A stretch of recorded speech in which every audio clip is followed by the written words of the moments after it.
अस्सलामुअलैकुम व्यूवर्स। इस वीडियो में जो हम टॉपिक कवर करने जा रहे हैं वो है memorandum of association.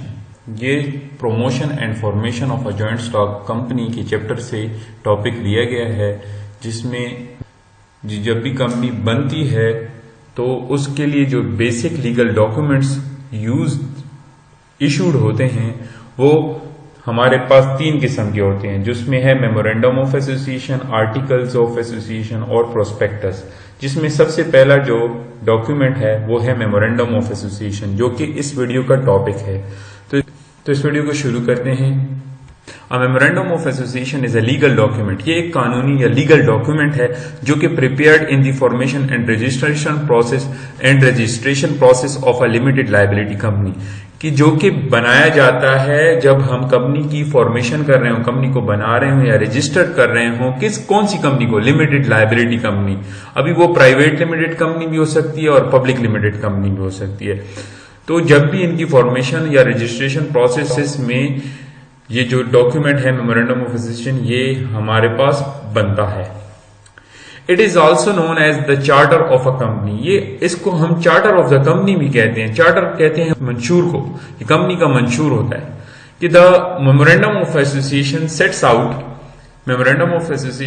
Out the limits outside which the company can not go. ये लिमिट्स या हदें बताता है मेमोरेंडम ऑफ एसोसिएशन कि कंपनी ये काम कर सकती है, या हदूद बता देता है, मुतय्यन कर देता है कि कंपनी क्या क्या कर सकती है, क्या क्या कंपनी को अलाउड है।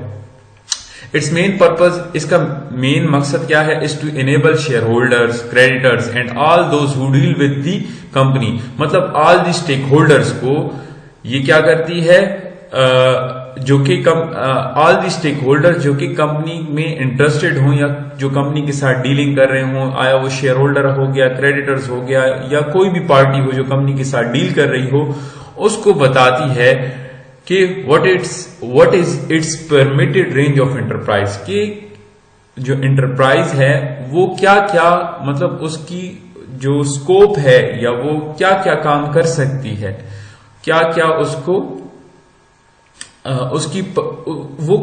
क्या क्या परमिशंस हासिल हैं। या क्लॉजेज ऑफ मेमोरेंडम, की मेमोरेंडम की शिकें कौन कौन सी होती हैं या क्या क्या चीजें मेमोरेंडम के अंदर दर्ज होती हैं। नेम क्लाज, सबसे पहली जो क्लाज है उसमें लिखा जाता है कि कंपनी का नाम क्या होगा, कि कंपनी किस नाम से जानी जाएगी। फॉर एग्जांपल हमारे पास पब्लिक लिमिटेड कंपनी में एक एग्जांपल है पाकिस्तान टोबैको कंपनी लिमिटेड। तो ये जो है मेमोरेंडम ऑफ एसोसिएशन में नेम क्लाज में लिखा होगा कि नेम क्लास में ये लिखा होगा कि पाकिस्तान टोबैको कंपनी लिमिटेड जो है इसका नाम है। ठीक हो गया। फिर दूसरा है हमारे पास सिचुएशन क्लास। सिचुएशन क्लास की कौन सी जगह पर कंपनी सिचुएटेड होगी, मतलब किस जगह पर, लोकेशन क्या होगी कंपनी की। इसको हम डोमिसाइल क्लास भी कहते हैं। The company is required to state the name of the province in which the office is situated. कि वो इसको रिक्वायर्ड होगा कि वो इस क्लास में ये भी लिखें कि कौन से प्रोविंस में कंपनी के ऑफिस जो है, कंपनी का ऑफिस जो है वो सिचुएटेड है, किस जगह पर है कंपनी का office. It is also necessary to give the exact address and name of the city where the company is located. इसमें जो है नेसेसरी है कि कंपनी का एग्जैक्ट एड्रेस और नेम ऑफ द सिटी वगैरह भी शामिल हो इस क्लास में। फिर है हमारे पास ऑब्जेक्ट क्लास। ऑब्जेक्ट का मतलब होता है किस मकसद के लिए कंपनी को बनाया गया है। दिस इज ऑब्जेक्ट क्लास से मुराद यह है कि कंपनी किस मकसद के लिए बनाई गई है। ये जो मेन क्लास है, ये ऑब्जेक्ट क्लास जो है ये मेन क्लास है मेमोरेंडम ऑफ एसोसिएशन का, या एसेंस आप कह लें कि spirit of the memorandum of association है। कि इसमें हमारे पास क्लियरली डिफाइन किया जाता है the sphere of the companies activities, की कंपनी की जो एक्टिविटीज होंगी उनका दायरा कार कितना होगा, किस मकासद के लिए की जा रही हैं ये activities. For example selling and purchasing जो हो रही है वो किस मकसद के लिए की जा रही है। It indicates a series of objects for which the company is started. इसमें सीरीज मतलब एक लिस्ट बनाई जाती है, या इसमें जो है सीरीज दी जाती है कि कंपनी कि क्या क्या मकासद हैं, कंपनी किन किन मकासद के लिए स्टार्ट की गई है। फिर उसके बाद है लायबिलिटी क्लास। लाइबिलिटी क्लास से मुराद है this class of memorandum contains a declaration that the liability of the members of the company is limited to the extent of the value of shares purchase by them. इसमें लिखा होगा वाज़ेह तौर पर कि जो शेयर होल्डर्स हैं उनकी liability उनकी इन्वेस्टमेंट तक कि उन्होंने जितनी इन्वेस्टमेंट शेयर्स में की हुई है या उन्होंने जितने रुपए के शेयर्स लिए हुए हैं उतनी ही लाइबिलिटी है उनकी, जिसको हम लिमिटेड लाइबिलिटी कहते हैं। इस क्लास में ये क्लियरली जो है मेंशन किया जाता है कि liability of the shareholders जो है is limited up to their investment. ठीक हो गया। फिर फिफ्थ क्लास है कैपिटल क्लास। कैपिटल क्लास से मुराद है a company having a share capital shall state that the total maximum amount of share capital with which it is registered.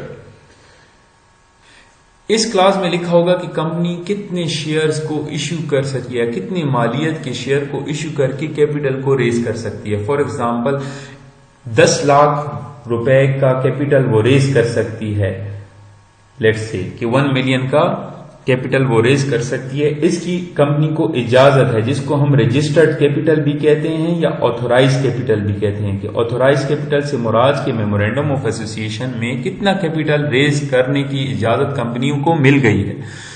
अभी ये जो कैपिटल है ये फिर डिवाइड होता है into shares of certain value which is specified in the capital class।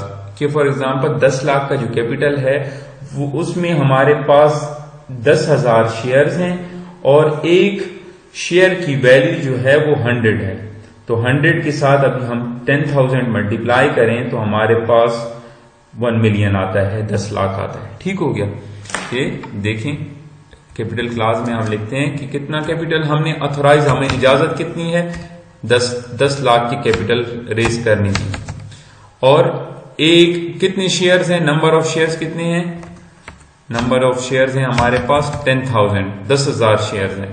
तो इसको अगर हम सॉल्व करें तो एक शेयर की कीमत कितनी बन जाएगी 100। ठीक हो गया।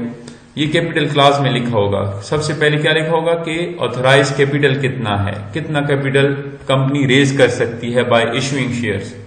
सही। दूसरा क्या लिखा होगा कि ये जो कैपिटल है ये डिवाइड हो जाता है इनटू शेयर्स की, मुख्तलिफ शेयर होंगे। कितने शेयर्स हैं 10,000 शेयर्स हैं, एक शेयर की वैल्यू 100। तो ये कैपिटल क्लास में लिखा होगा, क्लियरली मेंशन्ड होगा। फिर उसके बाद है हमारे पास एसोसिएशन एंड सब्सक्रिप्शन क्लास।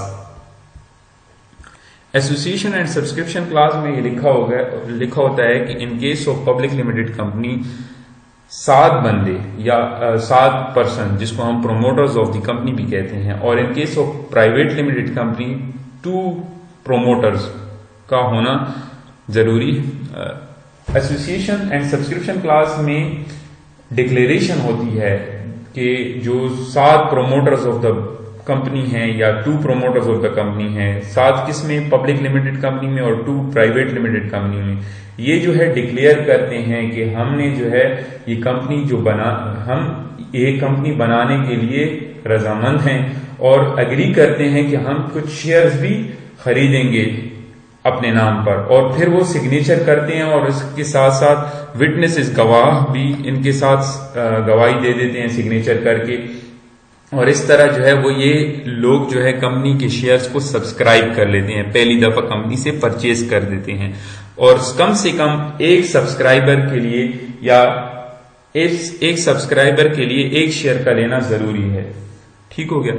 तो ये एसोसिएशन एंड सब्सक्रिप्शन क्लास में ये लिखा जाता है। तो एक रिव्यू देते हैं। मेमोरेंडम ऑफ एसोसिएशन एक लीगल डॉक्यूमेंट होता है जिसमें कंपनी के बारे में बताया जाता है कि कंपनी क्या क्या कर सकती है, रेंज ऑफ एक्टिविटीज कौन कौन सी हो सकती हैं। इसमें सबसे पहले नेम क्लास, जिसमें नाम लिखा जाता है कंपनी किस नाम से जानी जाएगी, सिचुएशन क्लास किस जगह पर वाक़ होगी, ऑब्जेक्ट क्लास किस मकसद के लिए बनाई गई है, लाइबिलिटी क्लास के जो शेयर होल्डर्स हैं उनकी लाइबिलिटी लिमिटेड है up to the shares, up to their investment. और फिर कैपिटल क्लास में कि कितना कैपिटल कंपनी रेज कर सकती है, मतलब कंपनी लोगों को कितने शेयर्स देकर कैपिटल को इकट्ठा कर सकती है, ला सकती है कारोबार में। फिर उसके बाद लास्ट में लिखा जाता है एसोसिएशन एंड सब्सक्रिप्शन क्लास में कि कंपनी जो है कि जो 7 प्रोमोटर्स हैं या 2 प्रोमोटर्स हैं वो जो है डिक्लेयर करते हैं कि हमने कंपनी को बनाना है और इसके साथ साथ हम इसकी कुछ शेयर्स भी खरीद रहे हैं, जिसको हम सब्सक्राइब कहते हैं। तो ये था हमारे पास मेमोरेंडम ऑफ एसोसिएशन। अब इसमें अगर कोई फॉर एग्जांपल चेंजेस आए तो any clause in the memorandum में बी अल्टर्ड, मतलब इसमें चेंजेस लाए जा सकते हैं by following the condition laid down by the companies ordinance. जो कंपनीज ऑर्डिनेंस या कंपनी का जो कानून है उसमें कंडीशंस जो लगी हैं वो उसकी मुताबिक जो है हम इसमें चेंजेस कर सकते हैं। तो दैट्स ऑल, ये मेमोरेंडम ऑफ एसोसिएशन का टॉपिक यहां पर खत्म हो गया। इंशाल्लाह हम नेक्स्ट वीडियो में लेक्चर में हम आर्टिकल्स ऑफ एसोसिएशन पर बात करेंगे। Thank you so much for watching.